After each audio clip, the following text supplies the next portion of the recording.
Good evening, everyone. It's November 12th, 2019, and it's 5 p.m., and I'd like to call this meeting to order and just ask that you take a moment of silence.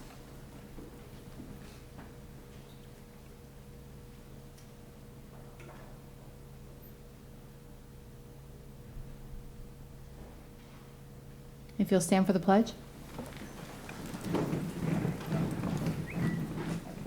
Pledge allegiance to the flag of the United States of America and to the republic for which it stands, one nation, under God, indivisible, with liberty and justice for all.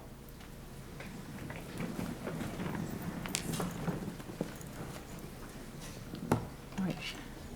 Item D, minutes for approval. Second. Motion by Commissioner Pritchett, second by Commissioner Lober. All those in favor say aye. Aye. Any Aye. opposed? Oh, I didn't know Kurt Smith was chiming in. I guess we have Kurt Smith via phone? Correct. Okay. Nobody told me, so I apologize for not waiting to hear your vote. Okay, moving on to resolutions, awards, and presentations. Okay. Commissioner Isnardi, we have one quasi-judicial item, so I Okay. need to make sure that Commissioner Smith can see everything. Okay. Commissioner Smith, do you have an access to a computer which is streaming the Brevard County Commission meeting to you? I do not. You do not. Can you get to one? I'm driving in a car. Oh. Can he, how does that, would he abstain from voting? I mean, if he can't, can you abstain from an item? He can't. I think, how long will you be in the car? I don't run into any more. An hour and a half. Well, we may have to see how far we get. Otherwise, it may be that we'll have to defer the item, or if you are no longer on the line, we can proceed. Commissioner Lober? Commissioner Smith, Okay. I was going to say, I don't know where you're going, but perhaps maybe you don't have perfect cell reception the whole way, so perhaps coincidentally, when that item comes up, maybe your phone just loses reception and then you can call right back? Well, that's not far-fetched because it's already happened speaking to my office. All right, perfect, sir.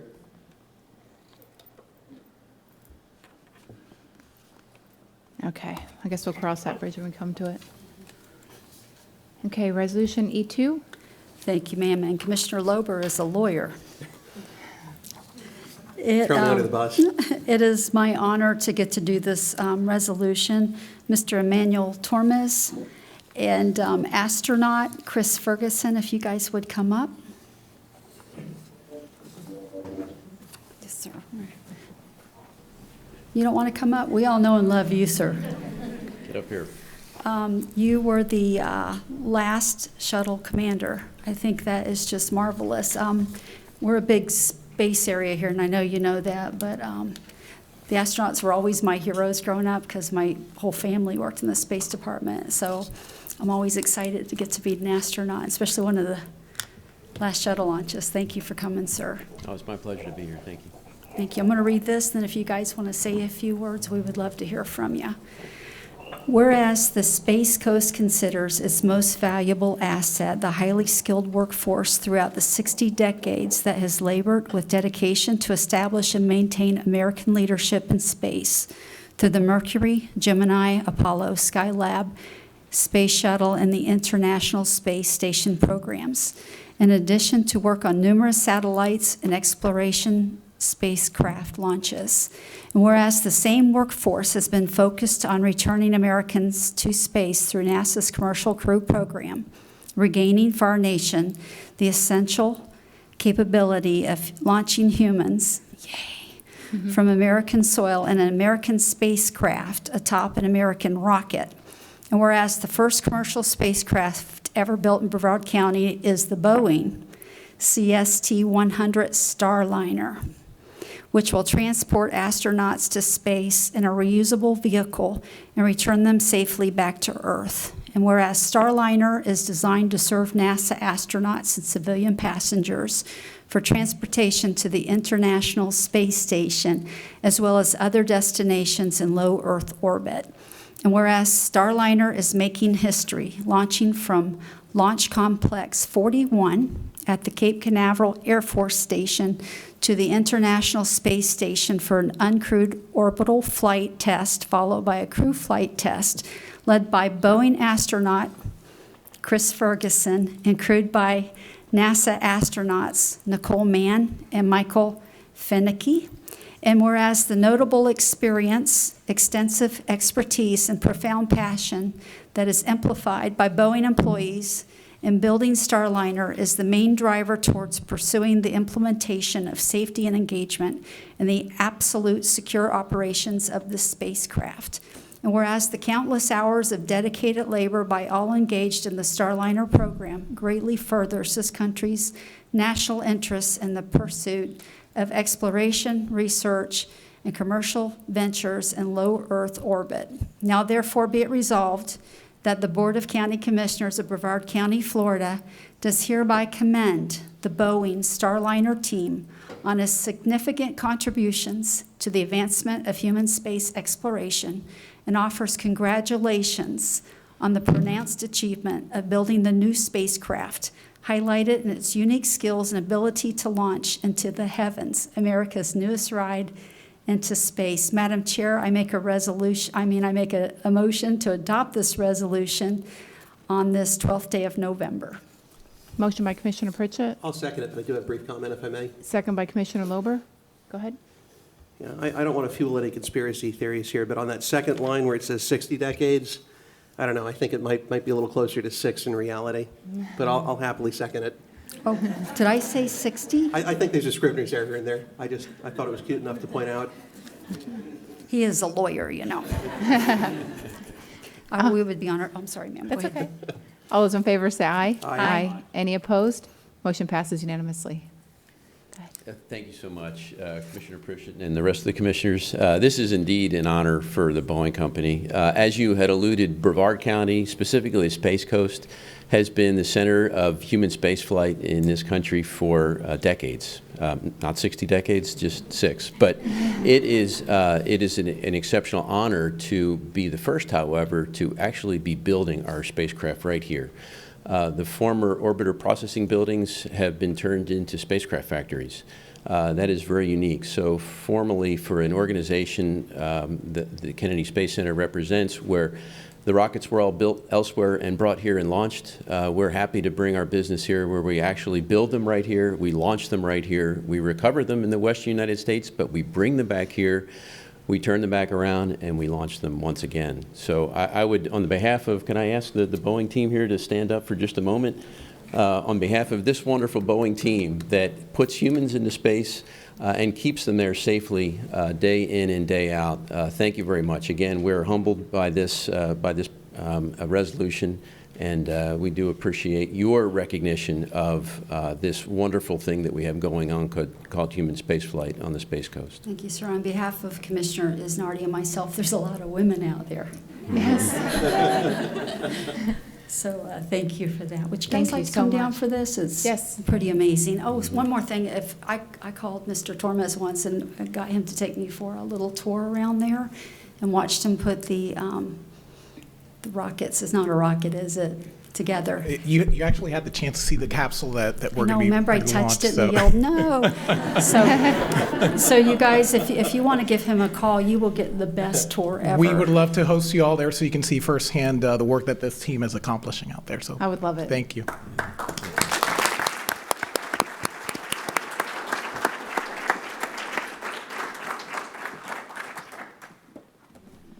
don't think he's going to go. We stand around the podium. There we go.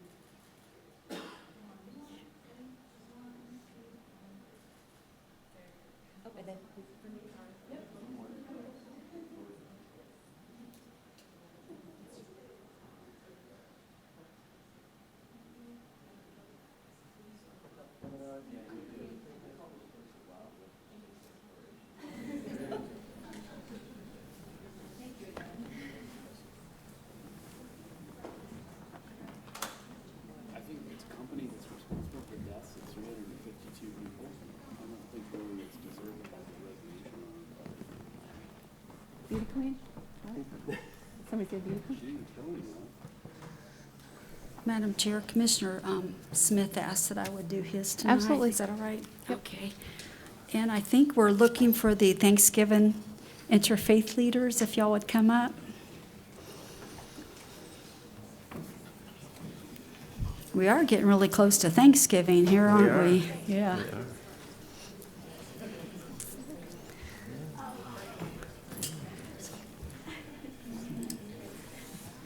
Commissioner Smith is on the phone. He would have loved to have done this, but he couldn't. So Pat called and asked if we would read this for him. Whereas we are entering a special season of gratitude and recognition of blessings received and enjoyed, and a reminder to have compassion in caring for those who are less fortunate. And whereas Brevard County enjoys a diversity of spiritual and faith traditions that shape and enrich the lives and interactions of our citizens, their families, and our community. And whereas interfaith leaders in our community desire to sow seeds of communication, understanding, respect, and unity that makes us stronger as we stand together in Thanksgiving. Whereas we encourage and celebrate our diversity and seek to build upon common values and our shared humanity that transcend and bridge the gap of all of our differences. And whereas interfaith leaders of Brevard County have organized the 3rd annual United in Thanksgiving to express gratitude, compassion, and love for all, and to encourage a spirit of generosity and giving. Now, Madam Chair, I would like to make a motion to approve this resolution for November 25th, 2019 as United in Thanksgiving Day. Motion Second. by Commissioner Pritchett, second by Commissioner Smith. All those in favor say aye. Aye. Any opposed? Motion passes unanimously. I was standing as we were saying the Pledge of Allegiance, hearing us all say together, "In God we trust." And last night I sat around a table with these fine leaders from religious communities of all kinds around Brevard County, and I saw what I hope will be the future of this great nation, that even though we have many differences, we can have joy together, we can celebrate together, we can actually encourage one another in our diversity and be strong and united in giving thanks for all that we have. Thank you so much. Thank you.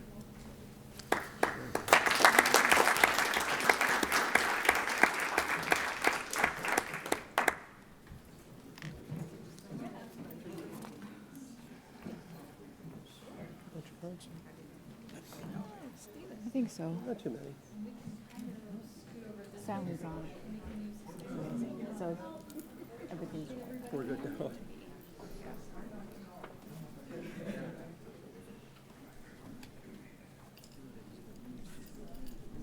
If some people can go up on the That's about a quarter of the audience at least. Oh, wow. That's pretty good. Let's use the stairway.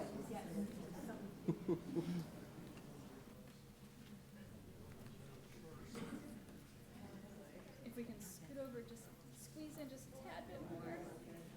Squeeze, squeeze, squeeze. We're all united. Let's get nice and close. All right, here we go.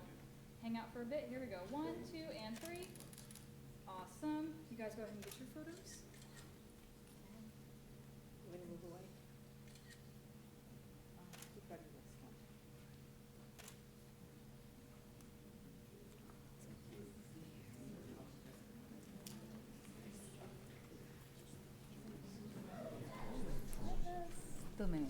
What's that? If we leave 2 minutes, then we won't.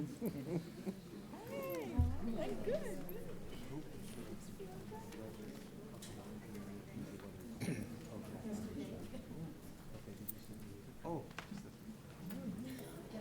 Pastor Jeremy, can I give this to you? Yeah.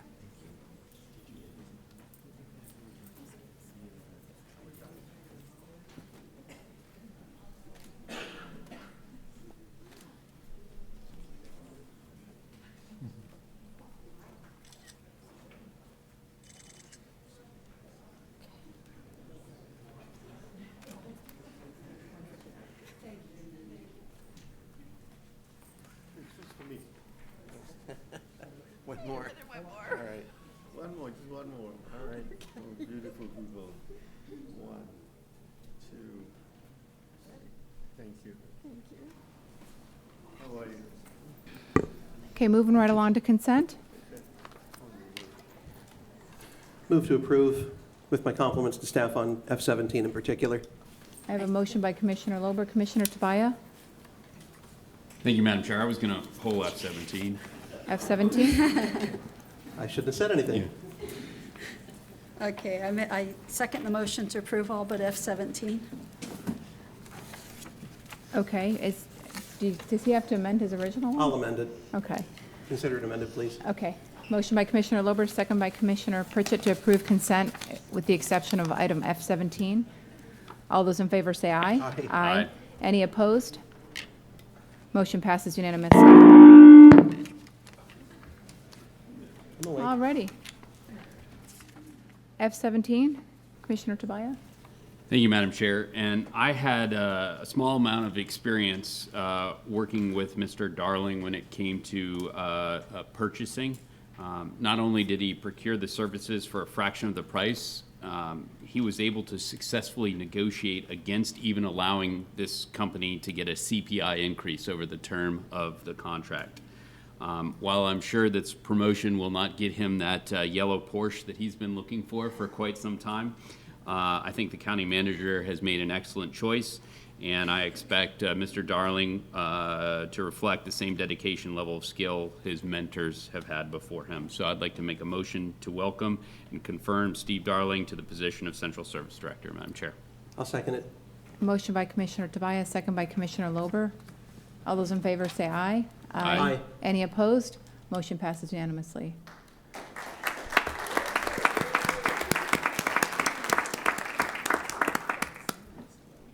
He's pretty amazing, and he knows it. I think we should have you stand so everybody knows who you are. And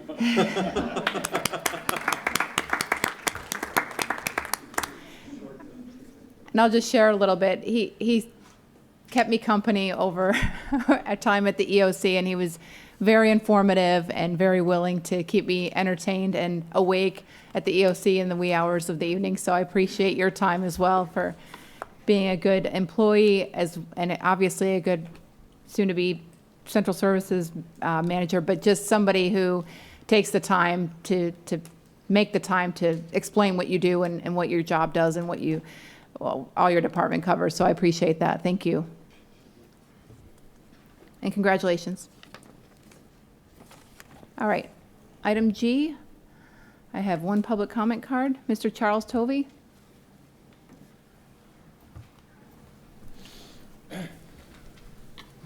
Go ahead whenever you're ready. Charles Tovey, 2555 Roberts Road, Melbourne.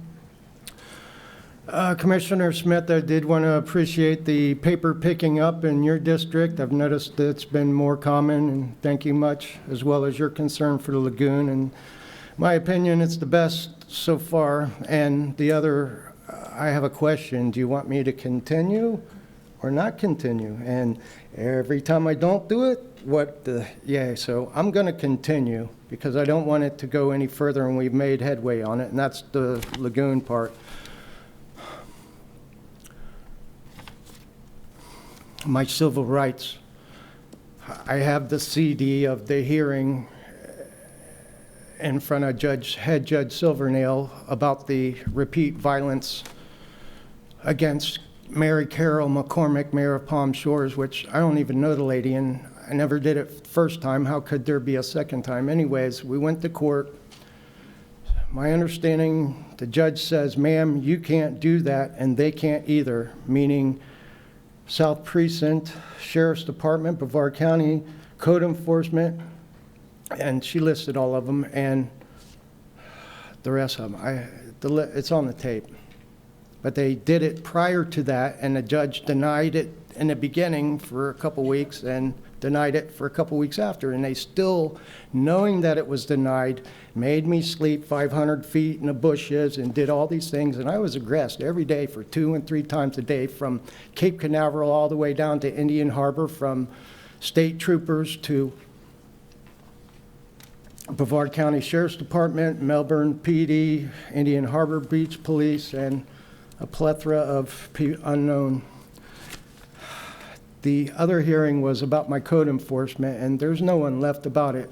But the points that they made, I did show them wrong, and they did apologize for the mistake that they made, and that was the reason why we went there.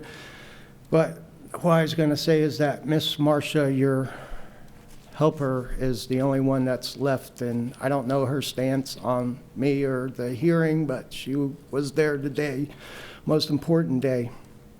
And that goes to the other point is, I remember what's your position, and I get it. If nothing's happened to this point, I get your position, and you don't have to tell me. So thanks, and anytime you want to let me know your position, and I'll be forthcoming on all of it. Tortoises, females have flat bottoms, flat shell bottoms, and males have curved bottoms, and that's the land tortoise. And I could go on, and I'll be back, and I spared you from Thursday meeting, and until we meet again, thank you. That's all the public comment cards I have. Item H1. Good evening, Commissioners. Item H1 is a request for the Board of County Commissioners to conduct a public hearing for JSFS Land Trust to consider a small-scale comprehensive plan amendment from Res 4 to Res 6. This item also has a companion rezoning, which is H2. I'm going to read that into the record so the board can speak about both items simultaneously, but we will need to have two different actions. It is requested the Board of County Commissioners conduct a public hearing for JSFS Land Trust to consider a change in zoning classification from rural residential mobile home 1 to single-family attached Res 6. This item was tabled from your last meeting so the applicant could provide a binding development plan to mitigate the zoning classifications. The latest draft of the binding development plan limits the number of units to 48. It restricts the building height to 26 feet, which includes any fill on the property. It establishes a 60-foot setback from the eastern property line. I believe there's a typo in the actual document that says west. And in that 60-foot setback, they may have a 15-foot wide buffer track, 22-foot of pavement and parking, and a 20-foot building setback. It relocates the project entrance from aligning with Falk Avenue to the eastern edge of the property.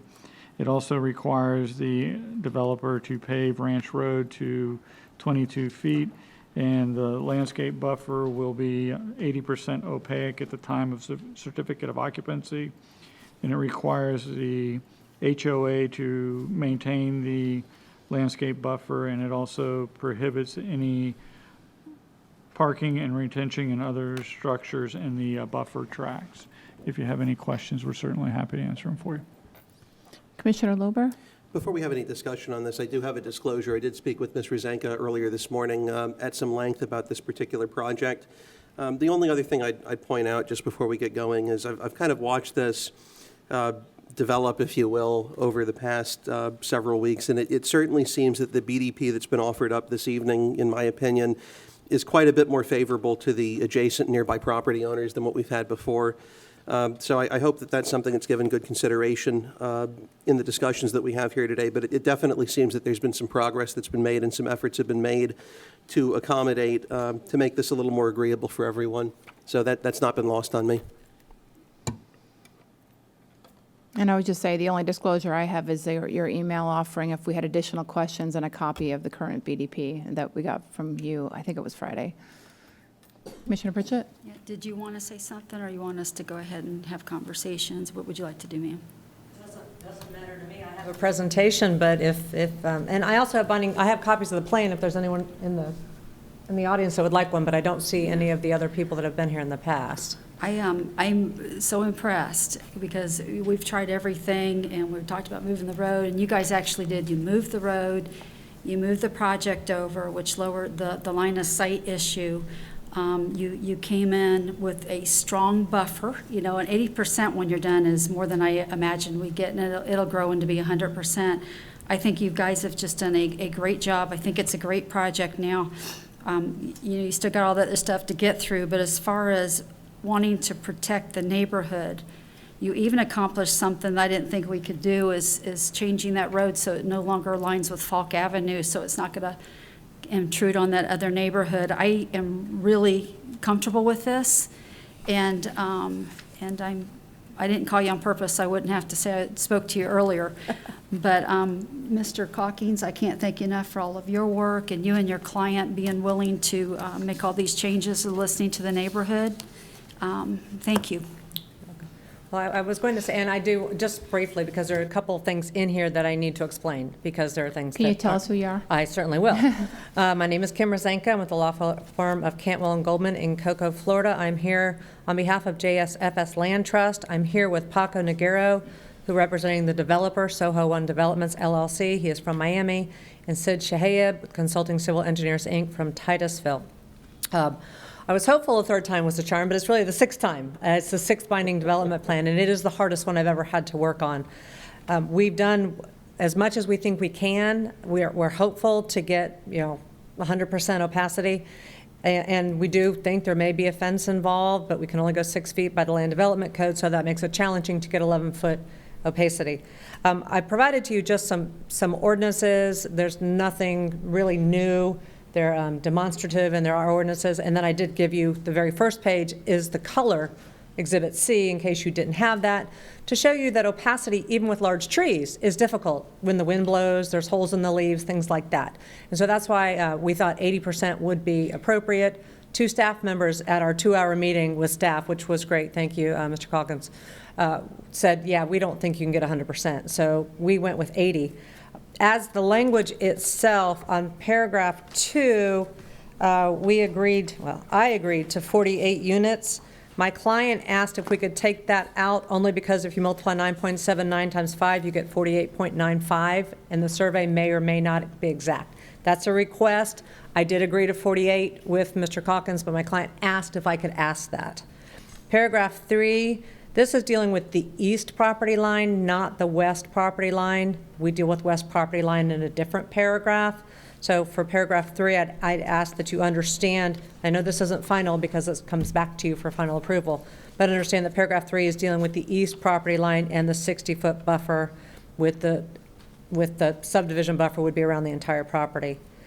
And then as to paragraph 10, my client asked if he decides to develop in phases, if he does the east side first, then the west side first. So if we could put a provision in here that there would be no, that the landscape buffer would go in when the phase went in, if that makes sense. Because he's going to have to put the east side first with the road and the landscape buffer. So if you're willing to approve the Res 6 and the RA 26, single family residential, that I'd ask that those 3 changes be considered, just so when we come back in a month for final approval, you're not surprised. And Commissioner Pritchard, do you have a problem with the phasing? I'm sorry, help me to understand that again. Okay, so paragraph 10 says the landscape buffer shall satisfy all conditions and be installed before issuance of any temporary permanent certificate of completion or certificate of occupancy. So if he does the east side first, we'd ask that certificate of occupancies could be issued even though we hadn't done the west side yet. Just on the east side. Yes, and then when we do the west side buildings, that's when the certificate of occupancy, the buffer would go in. I'm good with that. I didn't know that until my client just got in from Miami. Apparently the traffic was very bad. Is that workable? I think we can work something out to make sure. So that was it. Unless there are questions, I have been before you many times on this, so I think you're all familiar with it. And I left the strikeouts and everything in this six version because we have come a long way. And it has been a long process, and we appreciate staff's willingness and your all's willingness to consider this time and time again. Commissioner Lober? think that was an old one, but no, I think that makes perfect sense. There's no reason to have to do that in advance of having anything constructed there. It's not that you're protecting anyone from something that doesn't exist. So, makes sense to me, too. Commissioner Pritchett? Thank you for this. You know, I do struggle with the density, but you've done everything you can to make it work.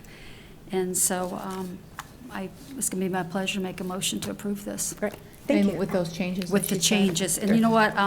If you want to make that 49 instead of Okay. 48 units, I think that would be fine. That would be great. I'll go ahead and second it. Well, At 49. Okay, I think you Does have that to mess do with the zoning, or? future land use first. I want to make sure that the 49 units is at the 5 units to the acre Yes. requirement or stipulation? Yes. So, okay. Or maximum, only because when you multiply it out, it's 48.95, and the survey may show you have that extra acreage. So you just can't put a Understand. garage on that one. Correct, right. Okay, I think we have two things to vote on. Yeah, thank you. Yes, ma'am. So I will make a motion to go ahead and approve item H1. Second. I have a motion by Commissioner Pritchett, a second by Commissioner Lober to approve item H1. As, I guess, with the 3 amendments that were mentioned, correct? That goes with the zoning. That's with two, Oh, I right? apologize. Thank you. That's okay. Yeah. I was confused, too. All right. All those in favor say aye. Aye. Aye. Any opposed? Kurt, are you still on? No. Okay, so Okay. that item passes 4-0. Item H2, I'd like to make a motion to approve item H2 with the suggested changes. All right, I'll second that. motion by Commissioner Pritchett with the 3 amendments, second by Commissioner Lober. Mr. Bate? No, it was on the previous item. We lost Oh, Commissioner I'm Smith sorry. on the phone. That was it. Okay. Whoops. Do you guys know the 3 items that are being amended? Okay. Yeah. All those in favor say aye. Aye. Aye. Any opposed? Motion passes 4-0. Thank you very much. Thank you. Take care. You earned your money on that one, Mr. Zanka. Item H3, Good morning, Commissioners, or evening, excuse me. Item H3 is a petition to vacate the ingress and egress and well site easements within Tract A plat of the Walkabout Golf Course in Mims, and this is to allow for the redevelopment of the property. We've received no objections from county agencies or public utility companies for this request. Commissioner Pritchett. Make a motion to approve. Second. Motion by Commissioner Pritchett, second by Commissioner Lober. All those in favor say aye. Aye. Aye. Any opposed? Motion passes unanimously.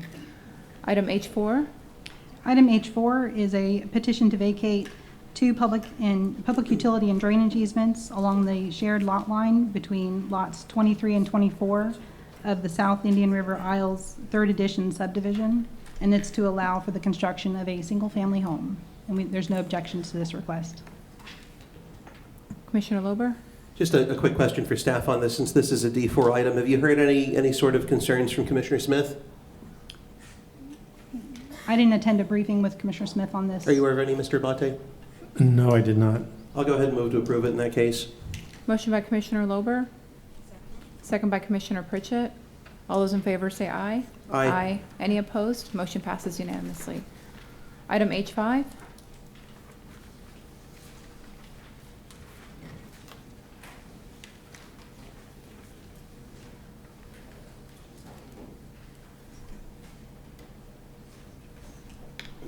Good evening.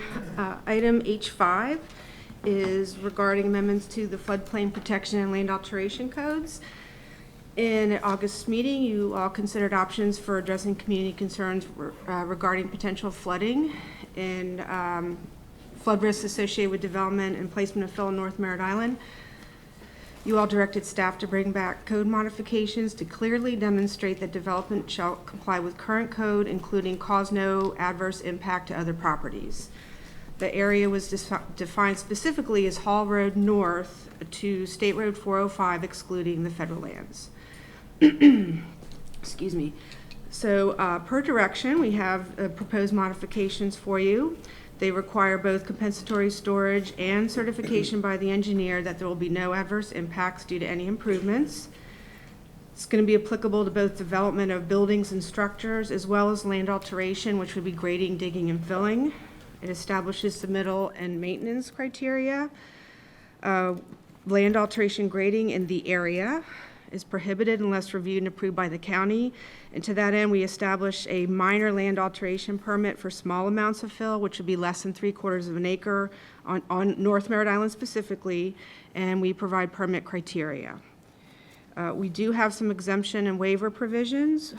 Properties demonstrating discharge of site runoff that goes directly to the Indian River Lagoon are exempt from compensating storage requirements.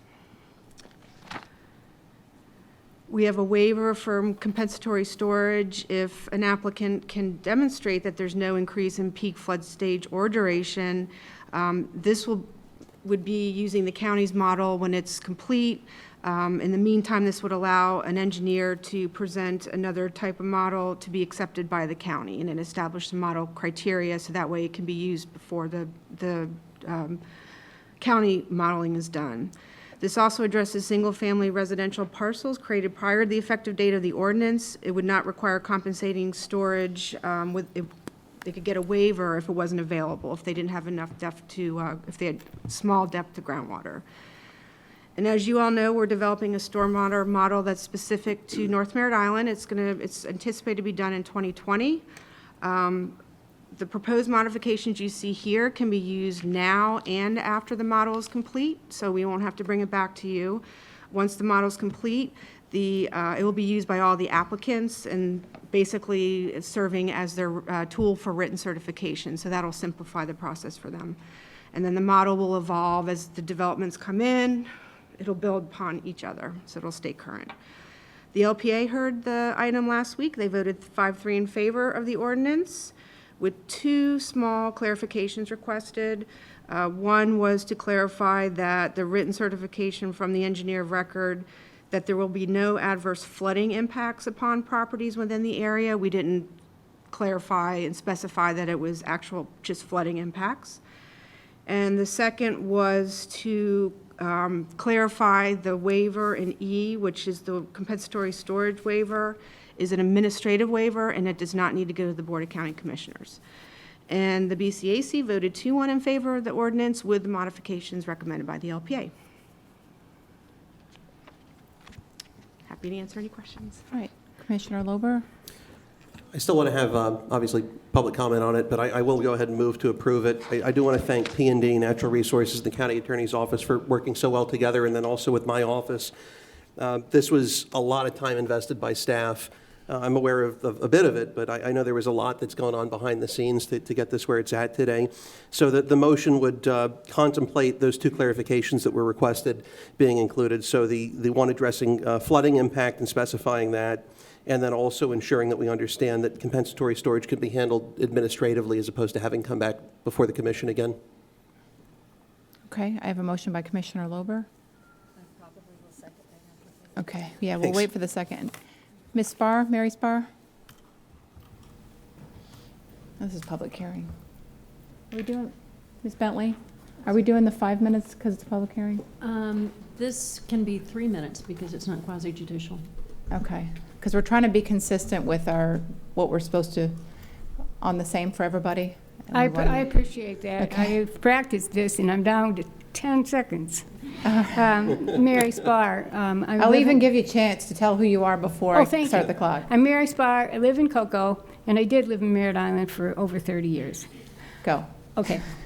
This ordinance change is supposed to reduce flooding on North Merritt Island by requiring compensatory storage and certification by the engineer that his project won't make flooding worse for the neighbors. I support this goal, but I think the proposed ordinance needs to be looked at more carefully. Evidently, it's been decided that the ordinance changes will cover not only the time until the North Merritt Island stormwater model is complete, but also the time when the model is being used.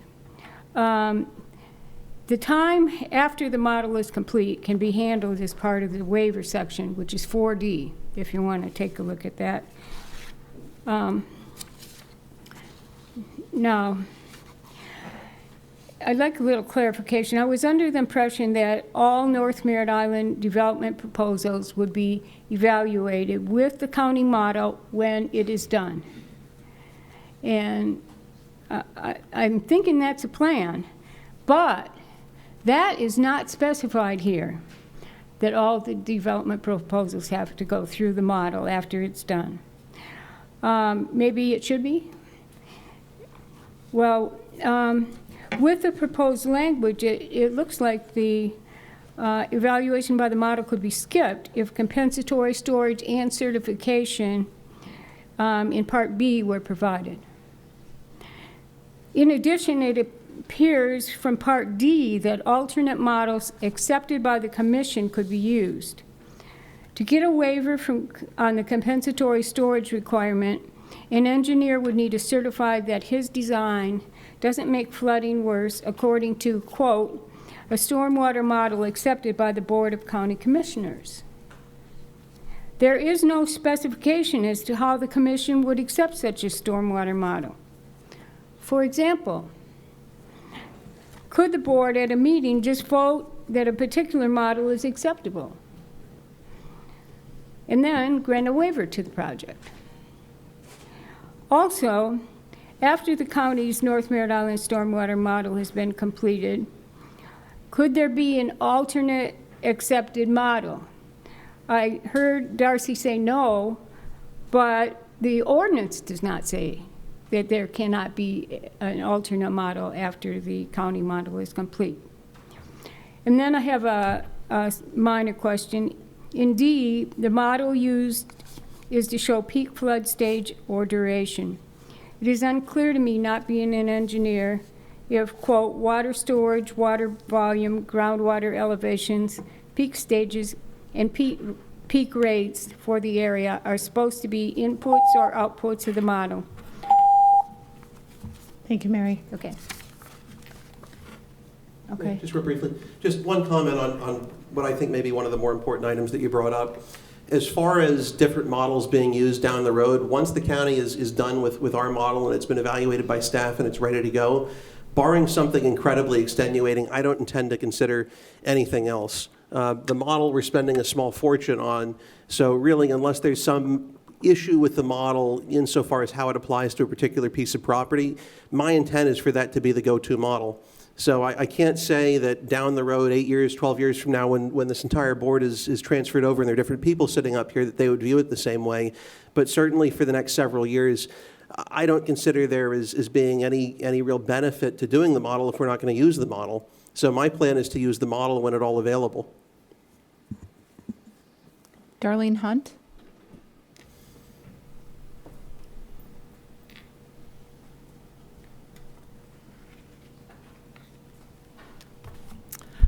Good afternoon or evening. My name is Darlene Hunt. I live on North Merritt Island, 125 West Christopher Road. Forgot that part. I just respectfully request that you approve the proposed ordinance to require both compensatory storage and certification by the engineer. And I support Mary Sparr's comments, and thank you for your input. I'm just a little nervous that the waiver that's mentioned might be a little bit too easy of a loophole to avoid compliance with the compensatory storage ordinance. Thank you. Thank you. Briefly? Okay. Just real briefly, that would be something that I think had the advisory boards considered and still recommended, I might be in favor of going forward with, but the concern is we've got the advisory boards that we have. I try to give them a degree of latitude in terms of how they evaluate and what they bring back to us. And I don't know that they would have approved it with those additional modifications being put in place. So I'm not saying they're bad ideas. I think that those are potentially good ideas. But my goal is to get something that substantially changes the situation up there in place as quickly as possible. And I think this achieves the vast majority of all our goals. Could it be improved? I'm sure that it could be improved upon. But I can tell you, this is going to put us in a much better place than not having something or than potentially delaying it and having something else come and unravel in this. So while we have the support available on the board to pass this, I'd rather pass it now.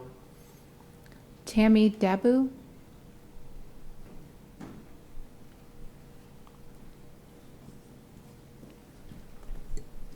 Good evening. My name is Tammy Dabu, 170 Grant Road, Merritt Island, Florida. I also am supporting this goal of the compensatory storage for this area with the following considerations. For 4B, what form of written certification from the PE will be necessary to be demonstrated to assure that there's no impact and no adverse impact at that? 4D, in my professional opinion, there should be no waiver provisions. If you're going to set an ordinance, it should be one for all for one. 4E, compensatory storage required for all parcels, regardless of when they were created, whether they were created tomorrow or they were created 50 years ago. 4F, nearly everything in North Merritt Island drains to the Indian River Lagoon. So I think 4F should be reworded if your angle is to allow those parcels that are contiguous to the Indian River Lagoon, that directly abut the Indian River Lagoon, to be exempt, then maybe do that, provided they meet the other criteria and not adversely flooding other folks. 4G, it requires as-built drawings to be supplied to the county within 60 days. Doesn't say anything what the county's going to do with them. They need to be verified that the as-built, what was actually done, was what was approved prior to construction. There is an asterisk, I had 2 asterisks. The small depth to groundwater conveyance allowance, everything just about North Merritt Island has a small depth to groundwater. I'm 6 feet where I am, but that's rare in North Merritt Island. So there should be, that shouldn't be allowed. You need to strike that, reword that, reconsider that allowance, because what's the sense of having compensatory storage? Compensatory storage, the purpose is to prevent that flooding. If you have a small depth to groundwater, that's the purpose of doing compensatory storage, folks. And I think we need to add, as Commissioner Lober said, if the goal is to caveat this ordinance so that once the stormwater drainage model is fully developed, that is the model that's used, period. Oh. Timed that perfectly. Yes. Commissioner Lober? Yeah, I don't have a problem revisiting this down the road and doing that last modification you suggested as far as relying exclusively upon that, unless there's some reason that it can't be applied to a particular piece of property. But as I mentioned before, if we have the support to get this through now without having to send it back to the advisory boards, I'd rather get something in place now that achieves substantially all of the goals. As far as what certification is acceptable to staff from an engineer, I would defer to staff on that. I don't know if anyone wants to comment on that on the staff side at this point, or if that's something that you're going to have to look into. So we haven't met. We'll probably have at one of the North Carolina. I'm Bach McClure. Yeah, I know. Program manager for stormwater. Anyway, as far as what's acceptable, I mean, we put some fairly stringent requirements actually in there. I mean, specifics for, the level of groundwater and several of the other things that aren't normally considered when you're doing a surface water model. By the time we get done with this model, the standard that we would expect from somebody else coming in with a model is going to be so high, it's going to be, essentially prohibitive that their clients would say, why am I paying for a new model when the county has one that I can use for free? So we expect from that standpoint, we won't see that many people trying to come in. So that was the logic there for not specifying it had to be the county's model. Now, the board's welcome to, obviously, to modify that. Once the model is adopted and approved, we could make that an exclusivity. That's up to the board. If there's support today, I'm happy to modify my motion to approve to add that particular provision, but I am a little cautious with substantially modifying since it's gone through 2 advisory boards. The other item, as far as I think it was 4F as in Foxtrot, with respect to items, or I'm sorry, parcels draining to the Indian River Lagoon, obviously if it's contiguous and directly abuts it and is graded such that it drains in, I think that everyone would understand that that's contemplated. My understanding, and Bach, I don't know if you want to jump in, if you have a different understanding, that'd be good. My understanding is if substantially all of the water or all of the water from that parcel is draining into the lagoon, that's what staff meant in what was phrased here. Right, and not necessarily, not draining in untreated, which was a confusion that arose with one of the other boards. It would still have to be treated, but if you've got a parcel that you're not using a drainage system that somebody else is also, other properties are also contributing to, your property is, you've got a development or something and you're dumping into a stormwater system that dumps straight into the lagoon, and you're not impacting people up gradient, and you're not trying to share their stormwater system, then that's where we would be looking at the exemption for compensatory storage.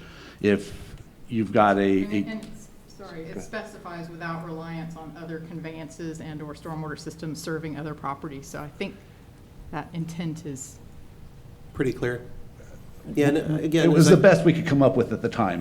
Somebody else maybe do better. Yeah, and I'm just going to have to defer to the rest of the commission up here. If commission is satisfied and is happy with me making the one modification as far as, what was the one modification? Gosh, I'm losing it this evening. were you requiring the model? Yes, once the thank you, model's with available? requiring the model once it's available. I'm happy to modify my motion to include that. I just don't know where folks are. I don't want to throw the whole thing off if folks are for any reason uncomfortable with that. Commissioner Pritchett?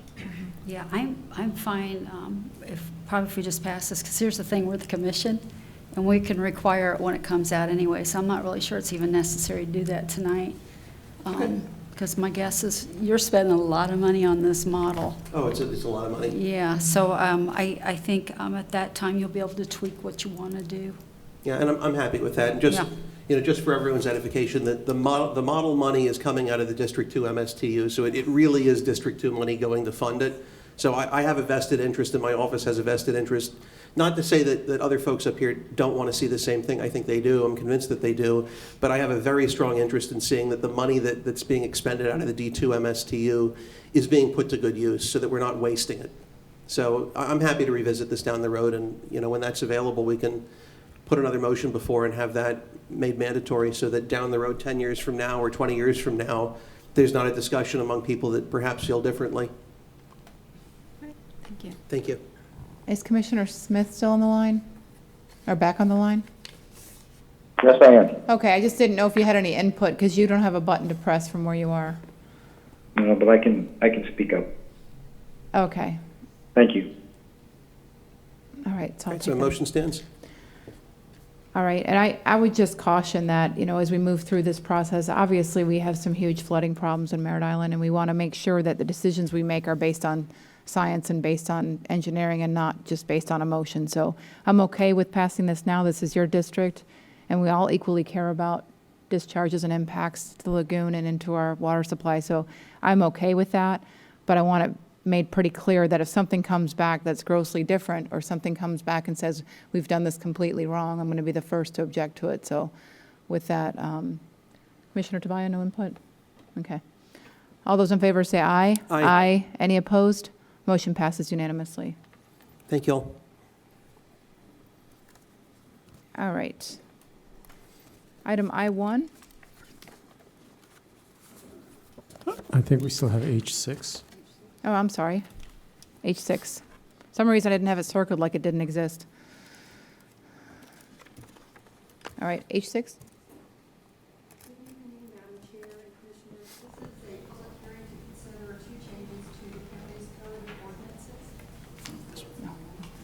I'm sorry. Good evening, Madam Chair and Commissioners. This is a public hearing to consider 2 changes to the county's code of ordinances for the Uniform Advisory Board. The first change will be to the district commissioner appointments from 1 year to 2 years. The second change is for term limits. There is also a provision to exempt, if it's required by law, interlocal agreement or memorandum of understanding. Commissioner Lober? I'm going to move to approve this. One other item I do want to mention, and this is going to require a little bit of work from staff, so I'll just leave it to you on your time schedule. But I would like to see staff look into the terms on TDC and getting them restaggered. Essentially, some issues were spotted this past year that caused us to have a mass exodus and a mass set of appointments to that particular advisory board. And I think losing a slew of people all at once, or the bulk of the board all at once, is not something that's in everyone's interest. So whether we shorten certain terms or lengthen certain terms, just to get that back where we're not losing disproportionately everyone or substantially everyone in one fell swoop, I think that would be good in the long run. It may hurt us in the short run a little bit, but if staff could look at that down the road, I appreciate it. Otherwise, as I said, I'd move to approve this. All right, I have a motion by Commissioner Lober for approval. Is there a second? Second. Second by Commissioner Tobias. All those in favor say aye. Aye. Any opposed? Motion passes unanimously.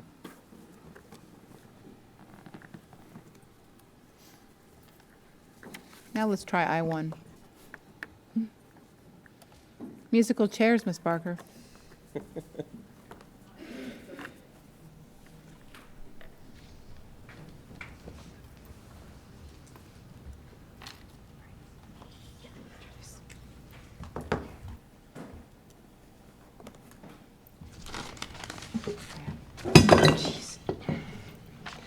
Pardon my grace. I can Hello relate. again. You're fine. In March, the board directed staff to bring back potential modifications to the comp plan wetland protection policies for consistency with minimum standards set forth by the state. Specifically, there was interest in the 1.8 threshold, 1.8% threshold established for residential impacts to wetlands. So since then, we've conducted research. Pardon me, I have a little frog.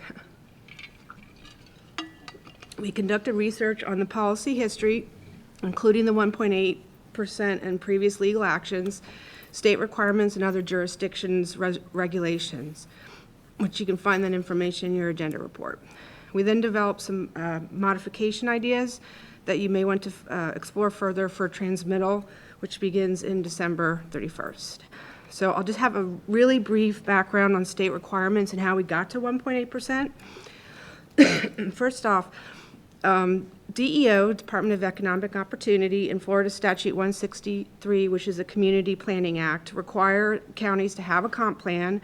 As part of that, we're required to have principles, guidelines, and standards for conservation that provide long-term goals and protect and conserve wetlands and the natural function of wetlands.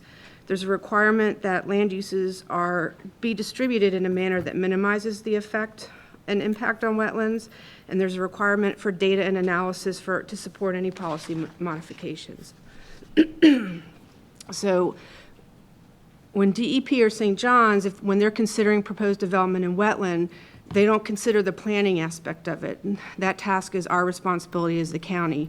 They issue permits for impact based on consistency with their wetland codes addressing delineation, minimization, and mitigation. So when the comp plan was adopted in 1988, Brevard established a 1 unit to 5 acres wetland density. It was found to be compliant with state requirements, and you'll see that there's similar approaches to wetland conservation in other jurisdictions.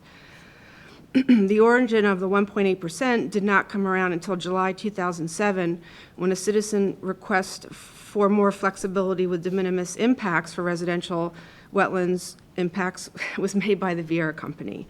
So at that time, the board directed us to work with the Vieira Company and their planners, their engineers, and their scientists, and then also with the environmental community. What we uncovered during that 2.5-year period was that since 1995, there's been a state-established threshold of 4,000 square feet or more of impervious surfaces, there's established stormwater standards. So the party considered, okay, well, we could take that 4,000 square feet adequate to construct a primary residence and associated impervious areas required for a single-family home. So when you take that 4,000 square feet and you apply it over 5 acres, which is the density of 1 unit to 5 acres, that's where the 1.8% came from. So that's 4,000 square feet of impervious area that the state used to establish stormwater standards applied over the density. So we took that to the state, and they found it to be compliant, and it was an appropriate tool to direct those land uses that are incompatible with the protection and conservation of wetlands and wetland functions away from wetlands, and it was found consistent with the Community Planning Act. And as a side note, in 1995, there was an effort to repeal all of the wetland policies, and that was unsuccessful as it was challenged by the state, and there was interveners and a resulting legal action. So when we were looking at some potential modifications, we took an approach that is likely to be found consistent with the state statute. These options can be considered individually, or you can consider some in combination. So option 1, we looked at the 1.8% of the de minimis impact from the 4,000 square feet. We ran some real quick preliminary data for January through June of this year on average size of homes that are being built right now.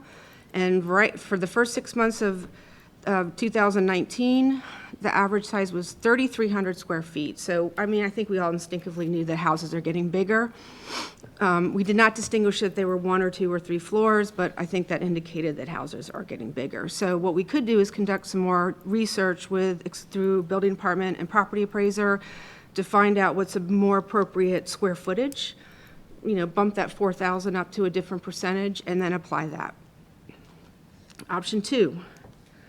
Palm Bay established they have a residential density for sewer, which is 1 unit to 3 acres, and if you're in septic, it's 1 to 5 acres. So we could likewise propose, for a different density where you have centralized sewer versus septic. Could do some research on that. If you were to apply, as an example, 4,000 square feet over 3 acres, that would give you a 3% allowance. The next option 3 is one that we would really actually like to request. We have been running into some of the older subdivisions that were previously platted and approved by Brevard County where they have new wetlands. Either they're new wetlands or they were wetlands that were not identified due to the changes of delineation methods. So we have been able to find mechanisms to allow these people to develop their properties. However, it did cause some time and effort on both our parts and the applicants. So we would like to develop language to address these situations where we have previously established subdivisions that are already permitted through Brevard County, and now they have a surprise wetland. We'd like to be able to take care of those people. The comp plan does require no net loss, so we would request that mitigation be provided for these permitted impacts. And then option 4, make no revisions, and option 5 would be any other board direction that you find appropriate. Commissioner Pritchett. Thank you, Madam Chair. I like all 3 options maybe mushed together, but I got a question. Ms. Bentley, Ms. Newell said that she had talked to you this morning, and you had mentioned that the state of Florida might be discussing some of this in January. Well, I don't know that they'll be discussing this, but the Department of Economic Opportunity has been more active recently. And we might get some guidance from them, or we might see where they're going if we have a little more time, because there's been a change since the recession. I think it's really neat that we're relooking this over, but it might be beneficial for us to wait just a little longer till we get a little more data coming in. Plus, I had a email from Mr. Moya asking for a little more time too. So I've always learned if I do things in a hurry, I make a lot of mistakes. So that would be my request tonight. Maybe, again, you guys have done incredibly good work, and I like all 3 of the ideas, making some changes in all of them, but I think it might be an advantage to us tonight to maybe table it. You want to continue it to January, or when are you thinking? Well, that's what I was thinking, to see if we had more information come in. Ms. Bentley kind of drove this with my thinking today, because she had mentioned in January that we might have some more information. I'll support that if you want to make it a motion. Yes, sir, make a motion to table till January? I'll second it. Motion by Commissioner Pritchett, second by Commissioner Lober. And I would just say the same thing. I actually got both types of emails, excuse me, from both an engineer and from an environmentalist. So if either side is questioning why we're moving a little bit quickly and without having them had a chance to digest it, I think that that's the wise thing to do. And if we know Governor DeSantis is more aggressively environmentally friendly than most Republican governors have passed, so maybe we'll like what comes out from the state. So I would say that that's wise to hold off, so I'll support it. Madam Chair, Yes? I'd like to ask Eden, if we pass something tonight, hypothetically, would it take precedence over anything that the state was likely to do later? Well, what you're doing right now is giving staff direction of something to adopt. So it would take a while to get anything in place regardless of what you chose. But it depends on, if you had a state statute that was changed that preempted your ordinance, there could be a problem there. But not a problem, but that would be the way that would work. A simple answer to your question, it just depends on what they adopt. If it's a preemptive action, that's one thing. If it's just guidance, that's something else. If they provide administrative regulations that provide more guidance as to what they want environmentally, that could give us some guidance as well. Okay, so it really doesn't matter if we table this tonight, and it would give everybody some more time to think about it. I think Ms. Barker told me during the briefing that the commission had tried to approve something years ago, sent it up to the state, and they said no. So I think it would be wise for us to get some more information before we do it. Again, I love growth, but you really got to protect those wetlands. But we don't need to protect things that don't need to be protected. So, Right. yeah. All right, I have a lot of cards for this item, but since it's being tabled, it doesn't really make a lot of sense to. Yes? I just want to make sure you understand the schedule of, we were racing to bring this back to you in order to make the next cycle of comp plan amendments. So, you can table it as long as you like, but we will probably miss the spring cycle by tabling to January, since the deadline for that is December 31st. Okay. All right, did I call the question? Yeah. Okay, I'll call the question. All those in favor for tabling, say aye. Aye. Any opposed? Motion carries unanimously.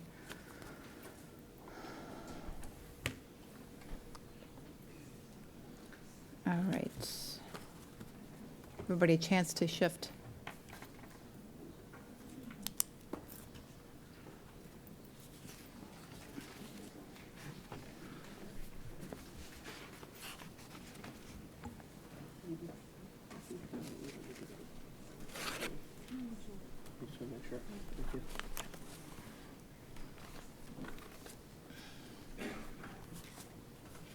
Okay, item I2.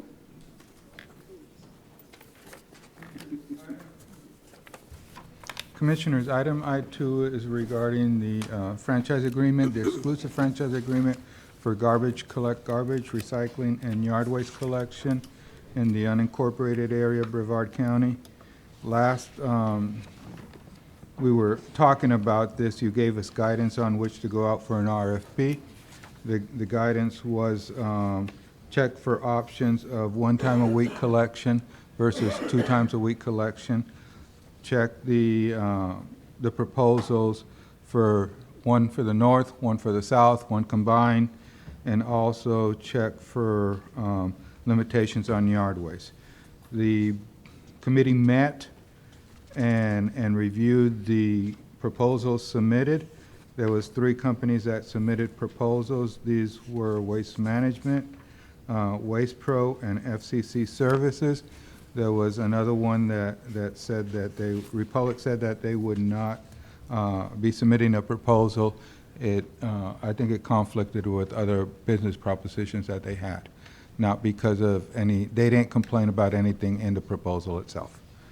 So with this in mind, we got the proposals in September, and the committee met afterwards and reviewed them. We looked at it. We looked at several things in it. Price was a big consideration in it. One of the things I want to make sure the public understands, request for proposal is something that's a competitive process. We go out for things that we delineate in the proposal, and we also look for good price on the proposal. In this case, the recommendation is the lowest proposed price or rate. The proposals came out that if we were to separate north and south, it would not be economically advantageous to the citizens of Brevard County, and the committee voted to eliminate those options. Those were options 1A through 1D, and also 2A through 2D.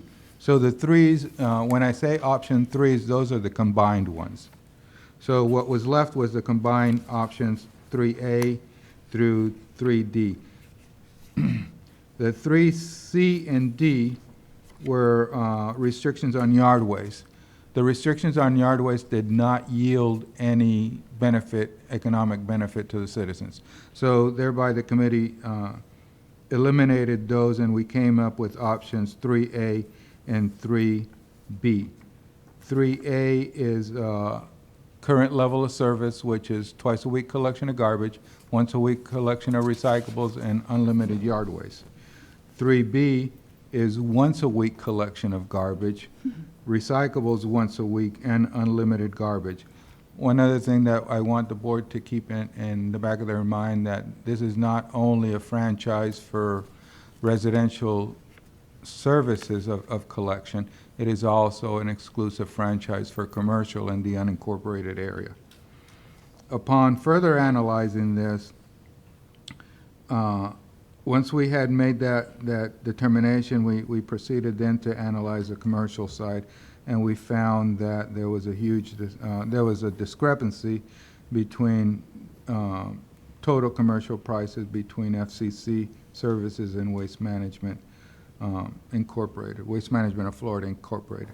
One of the things I want to bear in mind that when we started this, we did not have the idea of separating commercial from residential, but the committee, in view of that, wanted to bring it to the board's attention that there is about $1 million difference in that.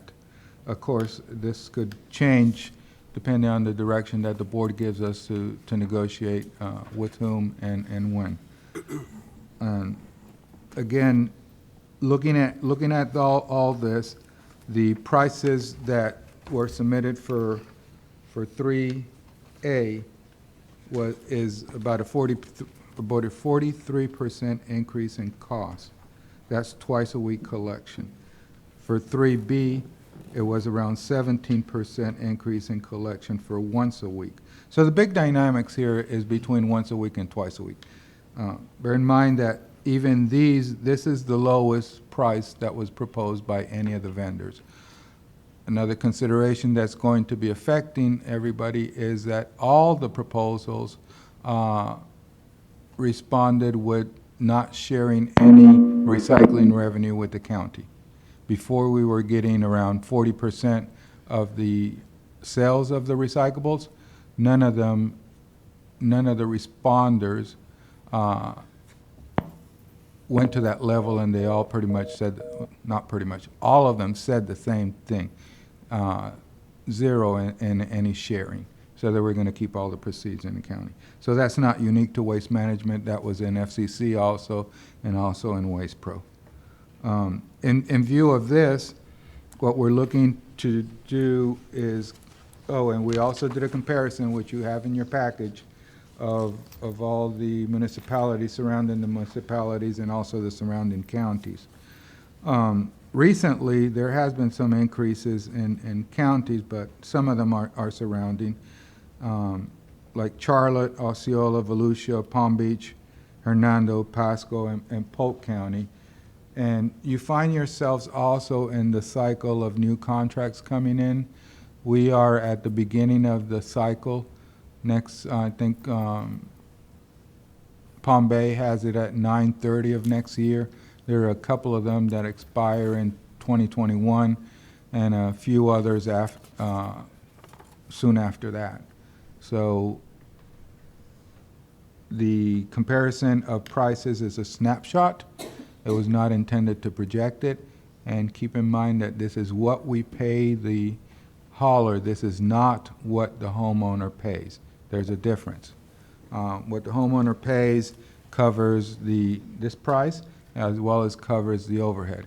The overhead consists of the payment that we do to the tax collector for collecting our money, the discount that the homeowners take, because we got to take that into consideration. If they pay in November, they get a 4% discount on their taxes, which affects the money that we come in. We pay the property appraiser for using their database. We pay indirect cost. And that's all we pay. There is no employees, there's no supplies, there's no equipment in there.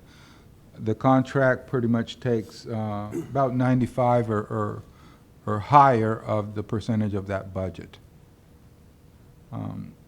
Again, in closing, competitive process, lowest proposed prices. I know that they're high, but it was a competitive process, and we are seeking guidance on whether the board wants us to do a selection, not a selection, a negotiation committee that will be comprised of Mr. Darling, Mr. Denenhoff, and myself, and come back with the results to the board for the board's final approval. We are not seeking a pre-approval of the negotiating committee. We want to bring it back to the board so the board has full conscience of what we were able to negotiate. That would, and then you want us to negotiation. You got three options, or the options 3A, 3B, and the potential of separating commercial. Do you want us, and they're not exclusive. You can ask the committee to negotiate on all of them to see what the best price is and bring it back to the board. I think that pretty much concludes my comments. I see that Waste Management is here. I don't know if FCC is here or not. All right. Do you want to hear from comments, or do you want to? However you'd like to do it, I'm happy either way. Okay, Dina. And after Dina, George Glecko.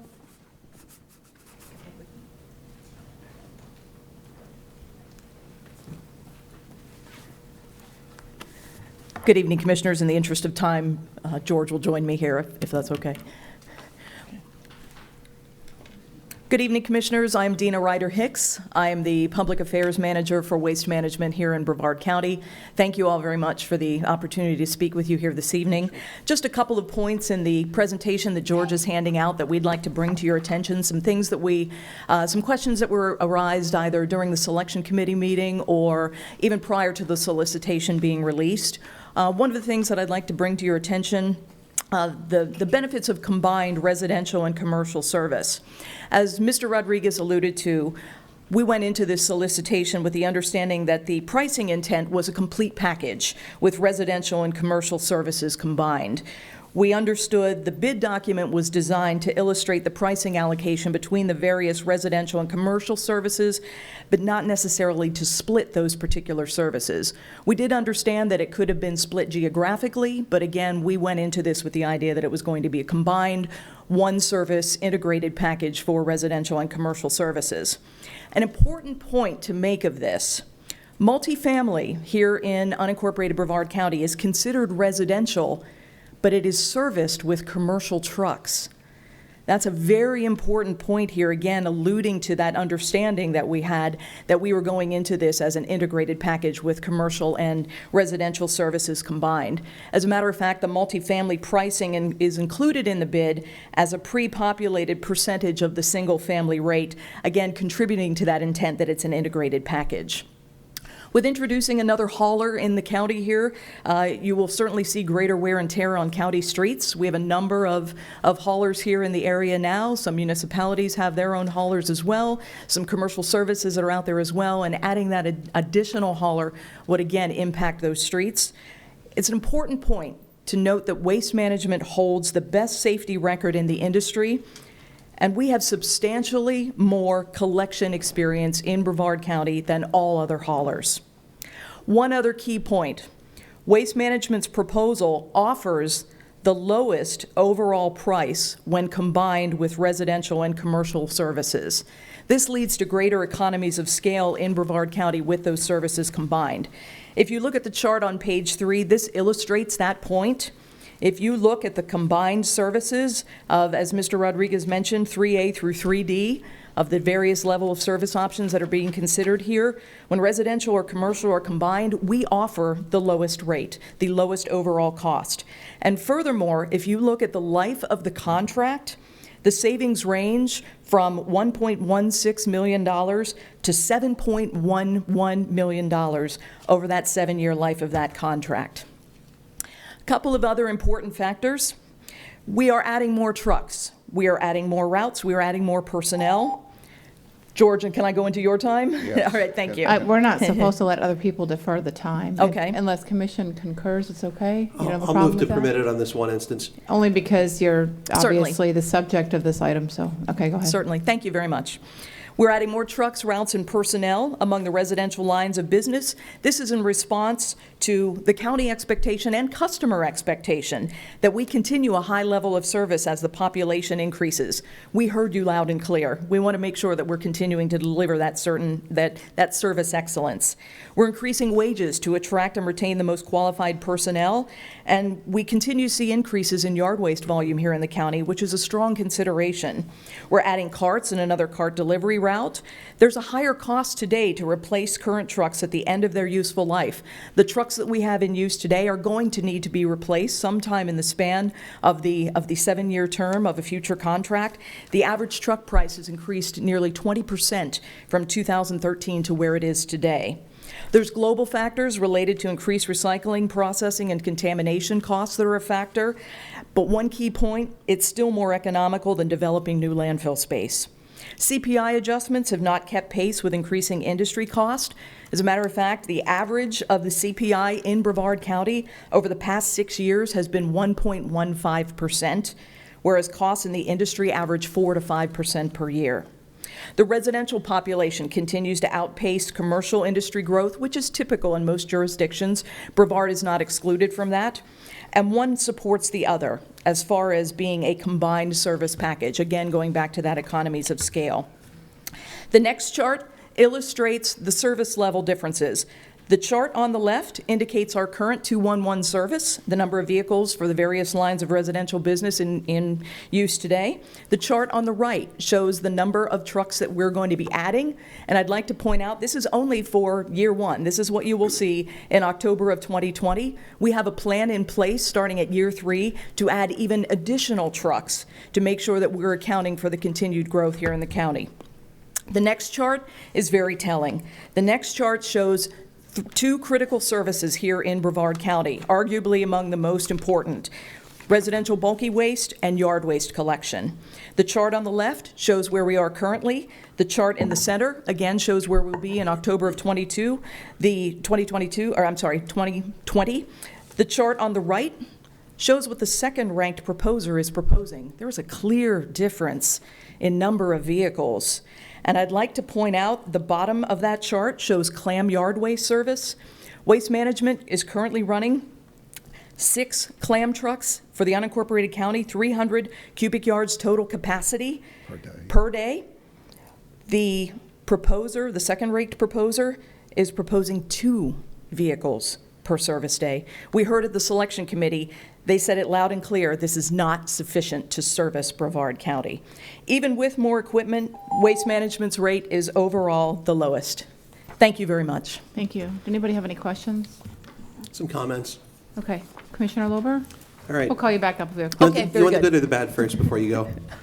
I'm sorry, Commissioner? The good or the bad first? Oh, Your choice, sir. All right, we'll go over the bad first. Okay. Well, I'll just mix it all up. So on the fourth page of the handout that George had provided us with, I see that it mentions the average truck price increased 20% since 2013. Yes. I don't know that that's the best selling point for this, considering that the apples-to-apples option goes up 43%, and that's over double the difference in the cost. So just maybe from a marketing standpoint, not the best sales tactic on that. So, but I'll say from my perspective, having spoken with folks in waste management, including both of you, over the past year that I've been here, I've been happy with the level of service that my office has received with respect to constituent complaints that have been forwarded to you. Everything's been handled promptly, professionally. I don't have any complaints. So that does go away in my book in terms of buying some goodwill, at least from me. That said, obviously, cost is a consideration. I will say it's interesting to note, not just with your proposal, but with a lot of the proposals, the difference in cost between twice weekly garbage pickup and once weekly. I've looked at this and tried to get a better understanding from my constituents as to what they would really accept. And I think they would be attacking me and storming my house and my office with pitchforks if I went down to once a week. I think it's fine with recyclable because that's what they're used to, but unfortunately, the way that it seems to operate is once people are accustomed or become accustomed to that higher level of service, that's the expectation. And I don't know that we can go down from there. To me, that would be a mission critical item that we have to maintain, that twice weekly pickup for garbage. Beyond that, I understand by way of Uri that unlimited yard waste, that the cost differential or the delta between that and a limited amount of pickup is really so trivial that it's basically de minimis. So it's not, to me, if it's trivially more expensive, then we might as well do that, because the few folks that appreciate that, if it's not burdening the rest of us, then wonderful. As far as the commercial tied in, I would tend to agree. I think it is a good thing for us to have commercial and residential tied in, all else equal. I think having a fleet that's a bit beefier that can accommodate as needs shift, I think that's a good thing. To me, is it mission critical? No, but I think that's certainly something on the wish list. So, I would be in favor of putting together the negotiating committee that Uri had mentioned earlier. If someone on the commission wants to serve on it, God bless. I'm not asking to do it. If no one else wants to do it, I'll do it. But I really, I don't have a preference one way or the other. But however we do it, if I convey one thing this evening, it's that we continue having twice weekly pickup for the service. I think anything other than that, we're going to have problems with constituents. Commissioner Pritchett? Thank you, ma'am. We went through all these numbers, and there's a lot of numbers. You guys definitely came on top with price. And you do offer good service. You're the ones that we've had in here. And boy, if people are going to complain, it's going to be about their garbage. So, and Ms. Dina, thank you. Every time we have a situation, you answer back pretty quickly. But what kind of gets my attention in this, if you have lived through a hurricane, we have debris. I mean, that is like the toughest time when people want that stuff picked up, and you have the machinery already to get that. So that's one with me already. I am looking forward to see what they can do to chip you down a little bit more in negotiations. But after the information came in, I feel better about it because I know the cost has gone up. So I'm glad we went out for bids and kind of found out where everything's falling. And I appreciate your work, and I believe I'm going to move with the idea of going ahead and having them negotiate with you on a contract. And I'll second it with the composition that was discussed. Thank you. And Is that Mr. residential and commercial? Did you want a commissioner on the negotiating, or you guys are just going to do it, correct? That would be up to the board, ma'am. It gets pretty political. I think so, too. I think Yeah, it'd I be mean, better if you if they prefer do not to it. have it, that's fine too. I Yeah. just an idea I'm floating out there. If I understand correctly, the motion is for negotiating the option of twice a week. Oh, yeah, I want to ask you that, Commissioner Isnardi. You guys recently went to one time in Palm Bay. How's that working? It was a nightmare. Okay, well, Titusville, we're used to it. There you go. Well, the So- thing is, we were trying to save residents money, and then I was like a big advocate, and I was a council member that said, let's put it to a vote. We did a survey, if you remember, like an independent survey. 70% of residents wanted to keep it once a week, but, we were getting a lot of complaints from residents, so I said, let's put it out to a vote. That's how you find out what the populace wants, but not a single person on the board wanted to do that, so we were sort of stuck with it. So there are people that like it, obviously, the ones aren't going to complain, and there's people that don't like it, so. But when you explain that it overall saves the money because you're not expanding your landfill, and, you know, many people, like I know where I'm from, it's once a week, and I never had twice a week. But I think people like it more as a matter of convenience than necessity, because a lot more people are recycling and stuff. But I would definitely, We have once a week. We've just gotten used to taking it down more than just one time, and I would hate having to lug that thing down twice a week. I But think people guess you just wouldn't want to have the option, they forget. Yeah, I think so too. We just got used to it up there. So if you guys feel like you're going to get a lot of mad constituents. They're gonna murder me. Okay. I think it's safer to stick. Mine would handle it, so, but whatever y'all want to do, I'm fine with you on that too. Yeah, I would ask twice a week. I Okay. can flex on just about anything else, but that's the one item I think that I'd need BCSO around me a little more often if we were to go otherwise. People are serious about their Madam trails. Chair? Commissioner Smith said he doesn't care? Is that what he said? No, I said Madam Chair. That's close. Oh, I thought you said, I don't care. Sorry. No, I would just weigh in that I can tell you from the constituents that I've spoken to, twice a week is they're adamantly in favor of twice a week, because what I'm most told is that the smell of garbage in their can that sits for 7 days is much worse in their side yard or their garage than it is if it's only out there for 3 or 4 days between pickups. Well, the garbage in North Brevard smells much nicer than. Well, that could be. Put roses in it. I will not argue that point. Ma'am? All right. Yes. The motion also includes the commercial side Yes. as a package? You want to combine? Commissioner Smith, did you have input on that? Well, the only thing I would say is, and I agree with Ms. Hicks' assessment that the bid was put out to be combined. But the other side of the coin is, if we separated it, if we could get cheaper prices, that would be beneficial to our constituents. But as she also said, the prices that they came up with when it's combined is far lower than the other company was combined. So I think we honestly put the bid out for it to be combined, and that's the way they bid it. And they relied on the bid procedures and the requirements. So I think that we should go with the combined price. Okay. And Yuri, do you believe that that was the intent of the bid? It was a combined service? Yes, ma'am. We've never had it separately, and it didn't even cross my mind when. Then why did we calculate it separately if we didn't have the intent It was to do it just separately? something, as part of what we've always proposed, they always put the commercial component in there because we regulate how much they can charge. It does not pass through the county coffers, but we regulate how much it can charge. So we want to know how much the franchise hauler is going to charge for commercial, because we also receive the complaints regarding it, since we're the ones that regulate it. And since the gap was so much, we wanted to bring it to your attention. It's not in the form of a recommendation, ma'am, by any means. Oh, and that's not the accusation. What I'm saying, though, is there would be a lot of confusion on what the intent was, because if one service, one piece of that service is showing a higher cost, how is it fair that we negotiate with the one company to give them the opportunity to lower the rate if we don't negotiate with the opportunity with the second highest company to have them lower their residential rate?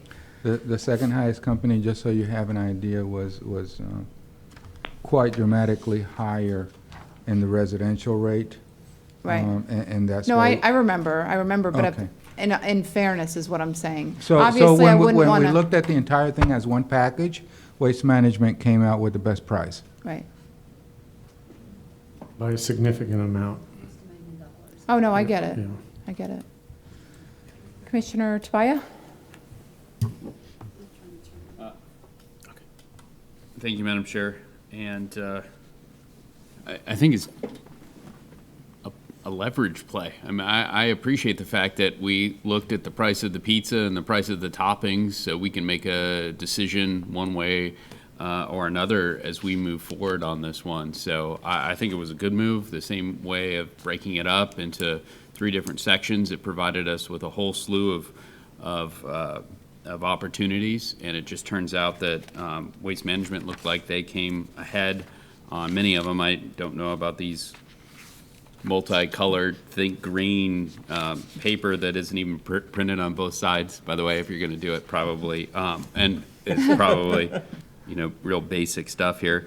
But the comparison between the FCC, I'm not sure about the trucks. I mean, number of trucks, and someone has an F-150 and someone has an F-350, right? Each one has a truck. One hauls quite a bit more. So, I think that that's probably something that can be handled best by the negotiation committee outside of the purview here of the board to bring back to us. But certainly, if you can negotiate a lower price based on an opposing contractor that's offering a lower bid for commercial service, if we have that ability to get our constituents a lower price, and we have two different color trucks out there, it really, certainly would not bother me going forward. I mean, that certainly, I think, is something that we should leave the negotiating committee up to provide them with as many arrows in the quiver as possible, instead of saying, no, you only can have, one company. I just don't want to hamstring them as they move forward. But I think the proposal and the request is that they don't negotiate with the second company, that they negotiate only with Waste Management. I don't necessarily disagree with that, but I think we also need to point out the fact that, they're $1.5 million more expensive on the commercial side. No, I know, I realize that, but what I'm saying is, once we go into negotiations with Waste Management, that's probably not an option for us later to go back to the other company, is what I'm assuming, because we're giving them direction to negotiate with these guys. I'm understanding that, but it still would have to come back, my understanding is the board to make the decision on whether or not to go forward with that contract. So they would not have the ability to unilaterally accept it. So certainly it does have to come back to us. And my only issue is fairness on not allowing the other vendor to come back with a proposal if we send you in. And I love Waste Management. You guys are my heroes. I mean, I've called you, I've texted you, late in the evening sent you emails. You guys are quick to respond, but I'm just trying to be fair and transparent. And Steve can say something about it, but my understanding is that the normal process on this is to negotiate with the number one ranking. And if those negotiations aren't successful, then we go to the number 2 ranking. Okay. Which is what we normally do for everything else. And Steve can confirm that if that's accurate or not. We would do that after coming back to the board. If we were having difficulty with the initial or highest ranked firm, we would come back to the board, report that, get authorization to go to the next.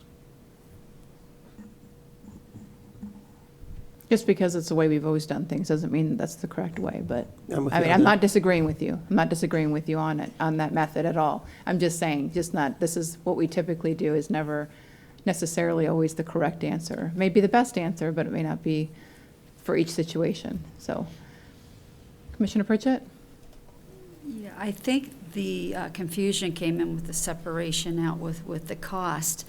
But my guess is if you went to either one of these and said you're just going to do commercial and you're going to do residential, your prices are going to go up because you're going to have to fix your delta and your fixed cost compared to your variable. Boy, do I sound like an accountant right there. So I don't think this bid would even work if we do that differently. And I get that we're seeing who charges what with what, but that's why I'm hoping you guys work your magic with this, because I remember last time you guys negotiated, they talked you into doing a little bit of something extra too. So I'm hoping that that'll happen again. That'll help, because Yuri was saying he really needs help building the reserves back up. So I'm interested in seeing what they do with negotiation, and hopefully we'll come to a contract we'll be comfortable with. But I agree with Commissioner Isnardi and Commissioner Lober. You guys have really done a great job. And it's a tough business, but you know what? Your trucks are excellent, and your technology is pretty amazing too. Off someone that'll have missed and no, it was out there, and you'll send me a little camera shot, and no, it wouldn't. So that's pretty fascinating. But again, I'm going to be interested and see what they come back with in negotiation. So probably perhaps it should have, perhaps been presented as a renegotiation on the combined service rather than a renegotiation on them getting Waste Management to drop the commercial rates. Because again, and I know and you know it's not a separate, No. it's not two separate things, but that's the way even in briefing it was presented to me. Unless you tell me something different, ma'am, my understanding is when you send me out to negotiate, you send me out to negotiate the entire thing. Right. But I'm saying as far as what's been presented, yeah, probably never should have been separated. Well, I think it's confusing to the public as well. It looks like we're just giving Waste Management the opportunity to renegotiate their commercial rate because they came in $1 million higher, and that's just not the case. Not the case at all. No, it's not. Right. And I hate it because these guys will get a black eye because the previous negotiations of the Board of County Commissioners didn't go as well, or didn't go necessarily very politically smooth for the previous board. So that's why we don't have a politician on that negotiating board, because of the black eye that is correct, that was ma'am. received. And I don't want us to have any hand in this at all. I want this to be a staff decision once you have board direction. Contrary to the prior board, the prior board sent us to negotiate with number 2 ranked. You are sending us to negotiate with number 1. Right. But even the negotiations got a little squirrely. Yeah. I'll just leave it at that. Commissioner Lober? Let me just ask on that same sort of topic. Does staff want us to authorize you to negotiate with more than the number 1? Because if you want, I don't mind moving to do that. If you don't want it, there's no I point. think negotiating with number 1 would be fine, Commissioner, and staff's prepared to do that. Okay, all right. If staff's happy, I'm happy. Yeah. All I right. think I seconded Any it. further discussion? Okay, motion by Commissioner Pritchett. I'll second it if I It's my haven't already. understanding to negotiate with the number 1 ranked firm for twice a week in the Thank whole you. package, commercial and residential. Second by Commissioner Lober. All those in favor say aye. Aye. Aye. Any opposed? Motion passes unanimously. Thank you. Thank Thank you you very much. Good seeing you both. And as a Thank you. side note, and I'll say it now, I think it's pretty telling that no one else, maybe they're here in the audience, they don't want to speak, but nobody else that even put in this, multi-million-dollar contract came to speak on it or fight for their company, and that's kind of rare. Usually you see them come out. You get a but- very competitive price. Maybe that has I something. think these Could two be. are just so intimidating they didn't want to come up. Yes.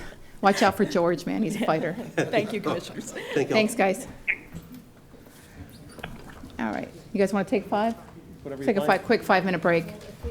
Go ahead and do this and Oh. give it to them. We can take a 5. What's that? I'd suggest All you right. might want to do this first, that way it gives staff the time to Okay. tabulate the results. Let's do that. Okay, I have some cards for item I3, so maybe hear the item, then we have to listen to the card and then tabulate the results, okay? If you can power through it, I'm good. Whatever you All want. Okay. This is regarding an appointment to fill a vacancy on the Save Our Indian River Lagoon Citizen Oversight Committee. The board requested that we advertise for new applicants to fill the vacancy. So you have the applications in your packet, and you have a ranking sheet and with instructions on how to do that. So if you will take the public comment and then complete your rankings, hand them in, I'll tabulate them during the break, and then you can appoint the top-ranked applicant. Okay, I have one card. Ms. Sullivan? For I3?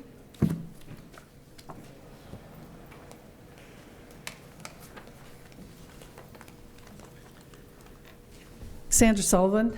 I know I've talked about this before, but I went to a recent Save the Lagoon meeting, and the county had a consultant speaking about arsenic, and they compared and contrast. I'll get to the point in a second. They compared and contrast the background level of arsenic in Florida to the background arsenic in Montana, and the consultant made the point that the arsenic level in the muck, even though it was over the commercial cleanup level by almost a factor of 2, that it was safe because the background level in Montana was high. And if there were more than one scientist, and definitely people with a science degree on that board, they would have recognized that they were being misrepresented, since organic arsenic is safe, and inorganic arsenic is a Class A carcinogen. So they were being misled, and it was deceptive. And so I've come here before I've more than one occasion, and said the Save the Lagoon Site Oversight Committee needs to have a few additional people on it that have a background in science that can evaluate when they're giving data and evidence and scientific information to be able to evaluate that. And then I'll also mention, when you look at the Save the Lagoon report, when I last looked at it, it had 6 sources cited. They were from the 80s. The most recent one was a decade old. I mean, we have a lot better, a lot newer, obviously, research out that comes out all the time. If you had scientists on that board that are doing this for a living or are in this industry, they're aware of what's going on, versus people who have full-time jobs, say administratively in a city, and this is, something they don't dedicate very much time to. So I would encourage there being a little bit of a restructuring or at least in the consideration of appointments, that they at least have a degree in science to be able to serve on this board. Thank you. Thank you. All right, I don't have any more cards. So I guess we'll take 10, so we get a chance to do the rankings, and you guys get a chance to tally. All right, back in 10 minutes. Thank you.